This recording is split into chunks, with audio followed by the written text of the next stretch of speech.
3萬蚊就可以喺珠海市安家置業咧，25分鐘去到拱北關口，15分鐘去到南平華發商都，俾咗3萬蚊首期之後咧，就直接月供3-4千蚊啦。係咪同你租房冇乜區別啊？睇下咁樣嘅小區環境，成個公園咁樣嘅。而家去睇示範單位。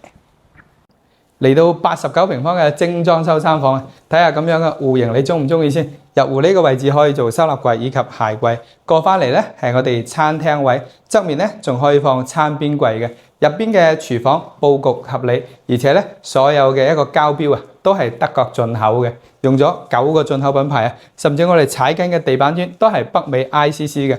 由呢個陽台望翻出去小區嘅內園，成個景觀啊公園一樣嘅感覺啊！我自己咧特別中意呢度嘅小區環境嘅，右手邊係公共嘅洗手間，過嚟睇翻書房咧，有一半面積係贈送嘅，望出去嘅都係綠油油嘅視野同埋小區嘅湖景、園林景觀啊。個對面咧就係我哋嘅第2個客房啦，呢度大概係有8個平方咧，如果將榻榻米利用起身咧，呢個空間感咧將會更加舒適嘅。過翻嚟主人房啦，帶獨立嘅洗手間、智能嘅馬桶。嚟到休息嘅區域，3邊落床位，帶大飄窗台啊！